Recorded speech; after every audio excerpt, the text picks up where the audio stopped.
it's like, it's vanished. Like, she's not, like, when I got home yesterday, it was like a ghost town. Like, she wasn't here. Kids weren't here. I have no idea, like, where they went. And it's just earth shattering. I don't feel like this is even real right now. It's like a nightmare that I just can't wake up from.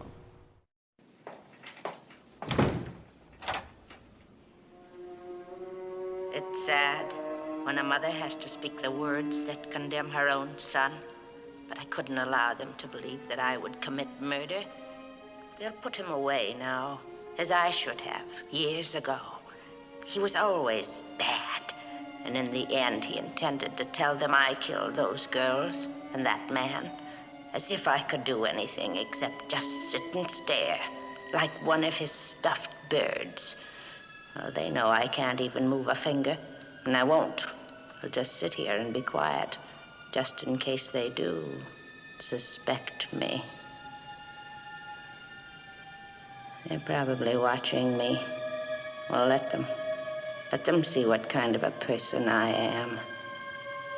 I'm not even gonna swat that fly. I hope they are watching. They'll see. They'll see, and they'll know, and they'll say, why, she wouldn't even harm a fly.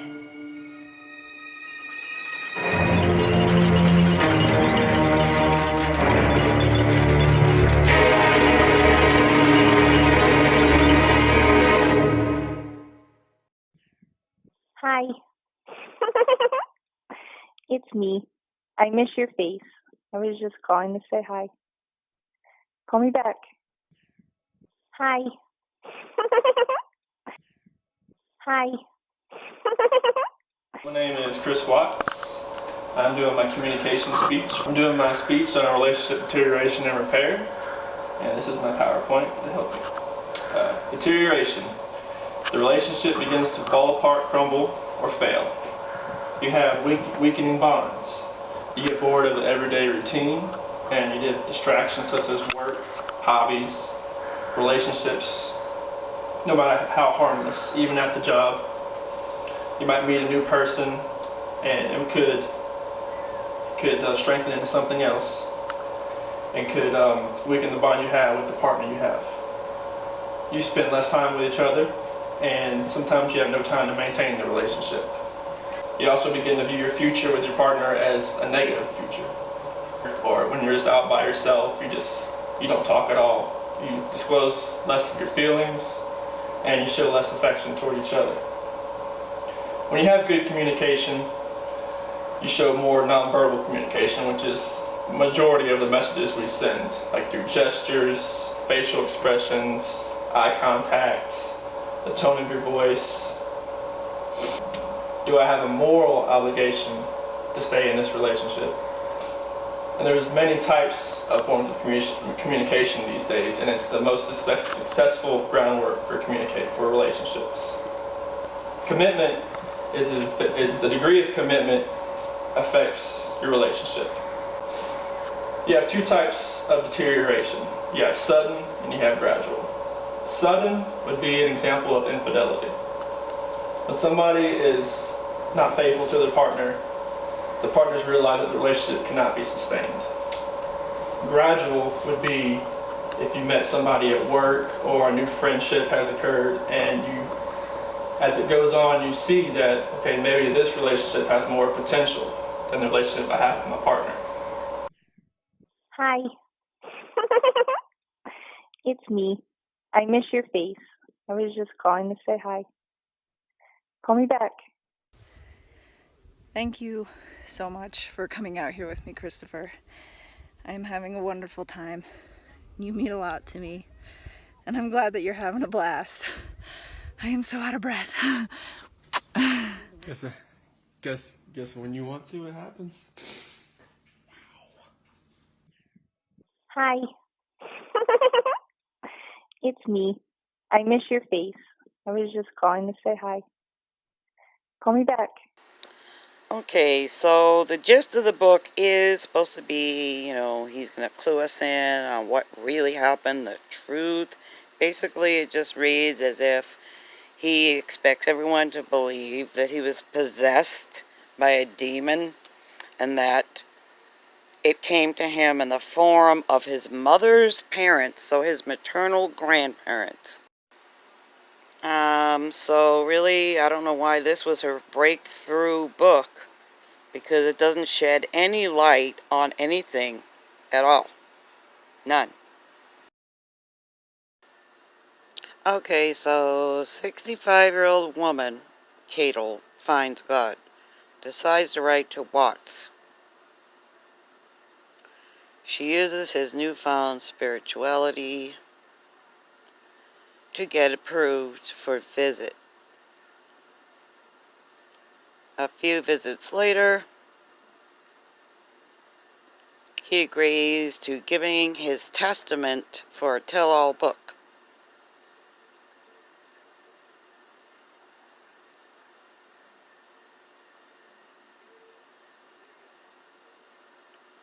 So Cindy Watts has resented Shanann since the day they met. However, Master Manipulator Watts made damn sure to perpetuate hate and resentment and animosity and jealousy. He told Shanann what she wanted to hear. He told his mother what she wanted to hear. And he told his family what they all wanted to hear. He is telling Cadel what she wants to hear. And Cadel is telling us what she chooses to divulge. So this is from chapter 8. Pieces of the puzzle. Home for the last time. Death ends a life, not a life relationship. So if you guys remember Watts' original confession, and then remember the prison confession, and just when you think he can't come up with any more crazy stories, it just gets worse. It does get worse. So August 13th, 2018. The nighttime sky was lit with millions of stars. Watts had been planning the murder since yesterday, August 12th. But then he says he's been planning the murder since Shanann surprised him with the baby news. He stated in the interview he might have felt embarrassed because he was flirting with Kessinger. But then he states in the book that was the day shortly after that he decided to murder Shanann. He now claims he murdered the girls one by one, using a bed pillow to smother them. He smothered them until they were dead, and he keeps reiterating that they were dead. Watts states he got back into bed with Shanann. He claims to have drugged her with oxycodone. At autopsy, there were no drugs in her system, including oxycodone. He thought an 80 milligram oxycodone would cause a miscarriage. And he talks about Nicole Kessinger in the past, that she took pills. He doesn't know what kind or what for.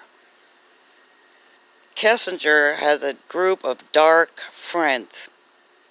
And then she gave him the key to her apartment when they got back from North Carolina.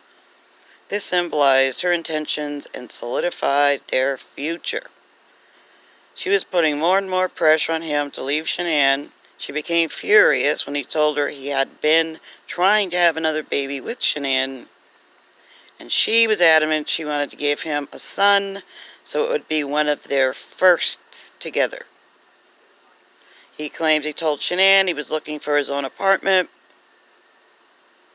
He told her he would help her with the children. He told her he didn't love her anymore. They weren't compatible. He said Shanann began to cry.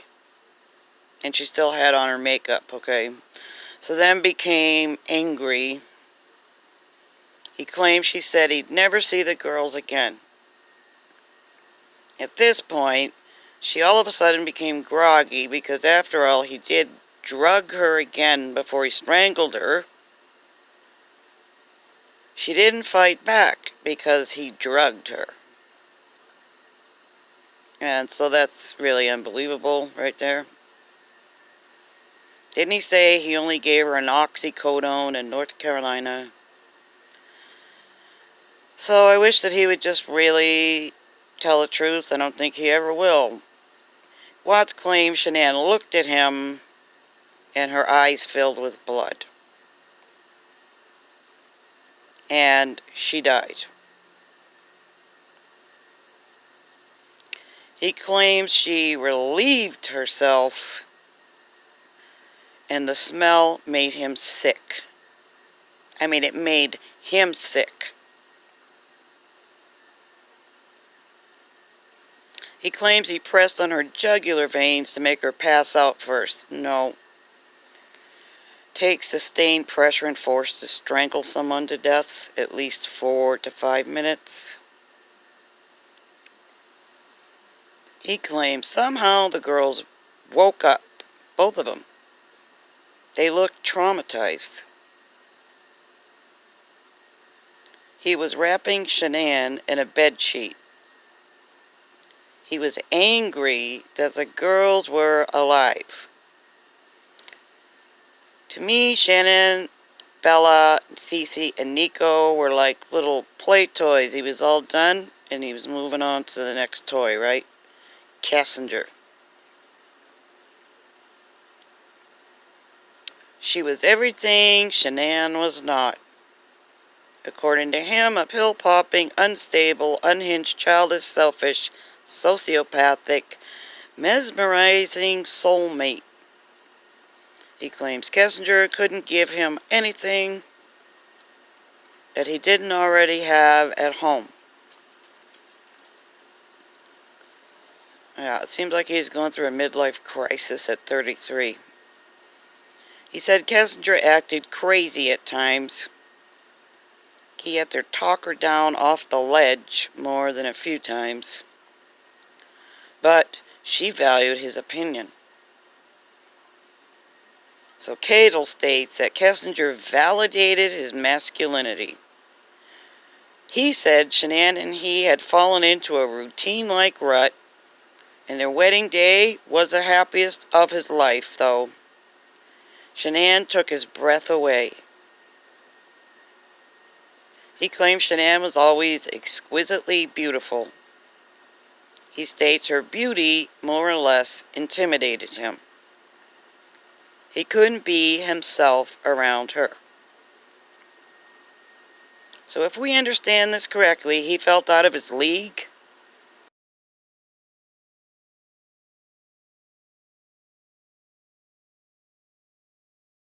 So then he claims he had a prophetic dream. He was sleeping and the lights turned on by themselves. It scared him because he was alone in his house in the dream. The night of the murders, he awoke, startled. He was alone. He had killed his family. The lights had turned on by themselves again. He was frightened because he's claiming that he was possessed by a demon. He realized he had made a huge mistake. How could he possibly live happily ever after with Nikki after what he had done? This is incredulous, and really I don't think it's true at all. He states Shanann was too heavy to carry, and he dropped her. He slid her down the stairs. He dragged her. He dragged her through the house to the back door. He left her there. He went to back his work truck into the driveway. Meanwhile, the girls are running around the house, he said, with scared looks on their faces, and then he dragged Shanann, more or less, brought her to the truck.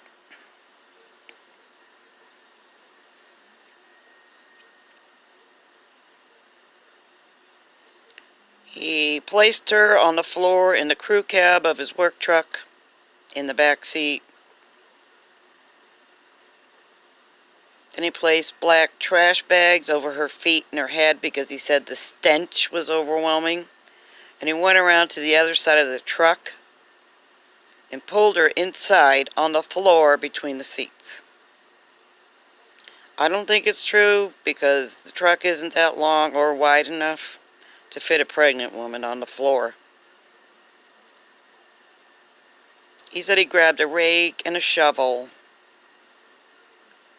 He can't remember why he grabbed the gas can.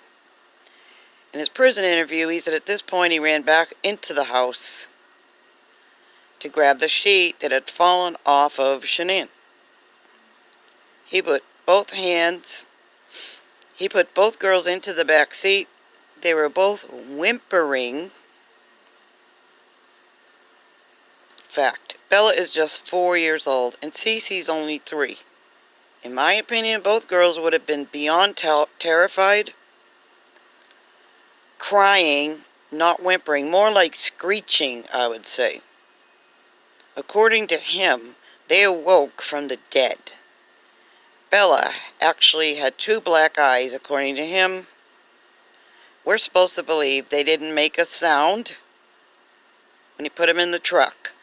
They're in the back seat with their mom on the floor with trash bags, and he states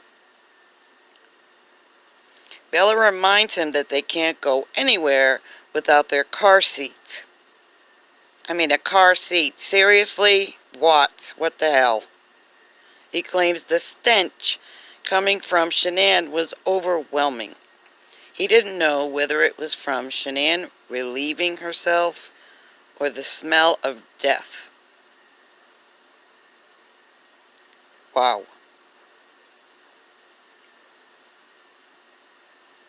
Why, Chris? In the words of the girlfriend, why? So the book basically sucks. Let's just be honest. I'm sending mine back. I'm not going to bother to read it to anyone because the author will have a shit fit if I do that. But save your money. Don't read the book.